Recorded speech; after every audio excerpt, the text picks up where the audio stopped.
Princess Rhaenys Targaryen. Thank you, Sir Laurent.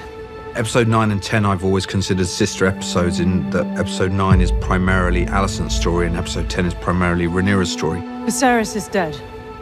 Rhaenys brings the news and breaks it to Rhaenyra, who not only has to deal with the news that her father is dead, but to hear that Alicent has, in the same breath, usurped her throne from her. And it's really the same or very similar period of time, a similar inciting incident, which is the death of the king, and how these two very different characters tackle it.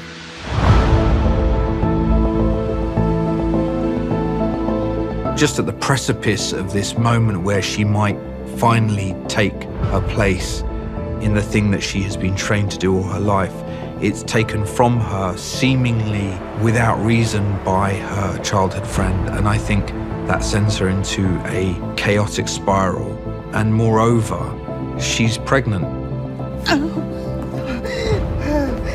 The birth in 10 is a very different animal to the birth in 6.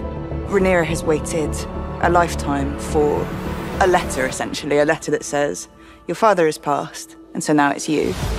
And, I mean, that's like a dominating prospect and expectation, and it finally comes, and she's in labor, and she's essentially, you know, house-ridden. And I think there's a deep sense of injustice. The thing that she had always fought so hard against about being the kind of the mother, the fetid mother, is exactly where she finds herself at the point where the most important conversations of her life are happening. This is really the theme that Miguel wanted, was war, the battlefield. And so she's at war with herself, with her own body.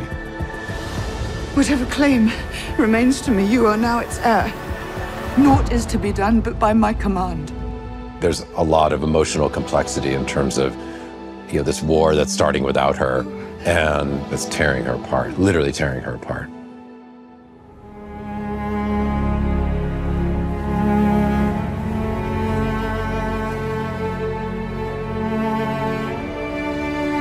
It's a kind of, you know, the worst point in, the low point in Rhaenyra's trajectory turns into the high point as she cremates her unborn child and in a way become her father. Her people gather around her, and her father's crown arrives in the hands of Sir Eric Cargill. And he kneels to her, and Daemon puts the crown on her head and calls her queen. At Rhaenyra's kind of lowest point of faith and belief, believing that no one is going to follow her because she's a queen and she's a woman, they kneel to her and call her queen. Queen Rhaenyra Targaryen, first of her name. Daemon announces her for the first time, and she meets her black councilman. I had a really nice chat, actually, with Greg Gaetanis, who's the director on 10, about the sort of surreality of that first encounter, of stepping into, you know, the shoes of a leader, of this ruling queen. To what extent is one able to wear that crown and believe in one's new role and take charge of a group of men who are now looking to you for leadership? What is our standing? We have 30 knights, 100 crossbow men, and 300 men-at-arms. Really, once war is coming, you see Daemon preparing for war, and this is really where the domestic split in 10 is that, you know, Daemon wants war and Rhaenyra wants to hold the realm together at whatever cost. That was what she was charged with. That power struggle is alive and well, all inside of a marriage. This episode is largely about, you know, Matt and Emma and their performances and bringing Daemon and Rhaenyra to life.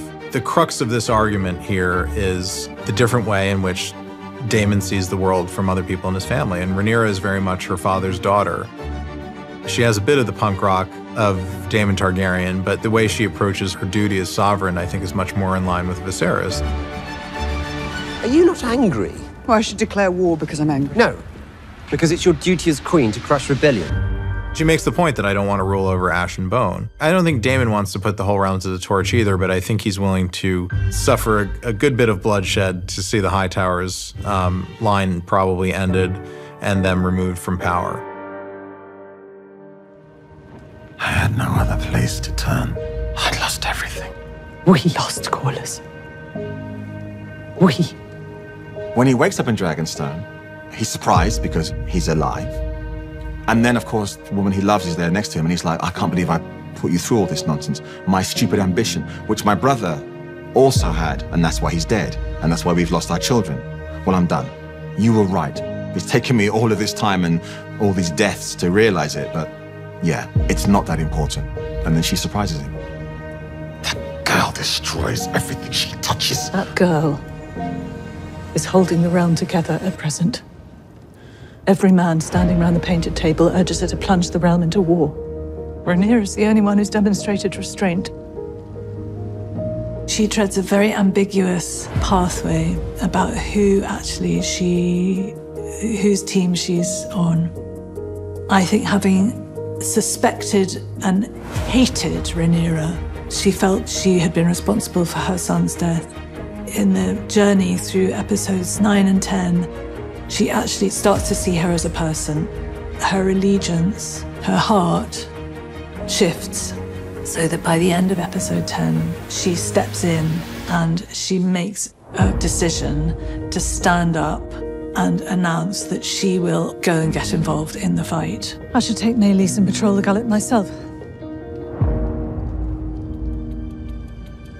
If we're to have enough swords to surround King's Landing, we must first secure the support of Winterfell, the Eyrie, and Storm's End. I'll prepare the ravens, Your Grace. We should bear those mysteries. Dragons can fly faster than ravens, and they're more convincing. Send us. I think it's quite heartrending for Rhaenyra because she has to look at her boys and she has to start seeing them as men for the first time. I think despite her questions about motherhood, what she discovers in having children is that she gets to build a tribe of her own and actually finds a space where she feels free to be herself. And that's in this family unit that she builds. And I think sending her sons away is the start of the end of that stability.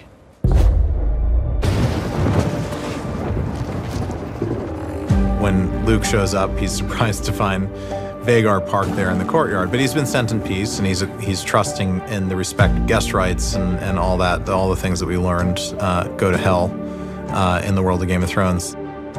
It's really a bullying sequence, a torture sequence, a chase sequence where Luke is trying to escape. No real hope of Arrax fighting Vhagar and anything good happening at the end of that.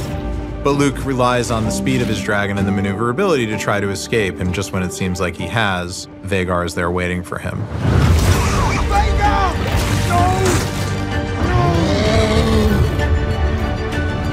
I think what you're seeing in that moment there is the last vestiges of the little boy that's left in Aemond, and maybe he was trying to scare Luke, but I don't think ultimately he intended to kill him. But now he's done it, and he has to decide whether or not he's going to own it in his travel back to King's Landing. Because obviously, if the usurping of the throne and them crowning Aegon in the Dragon Pit wasn't the start of the war, certainly killing one of the Queen's sons is.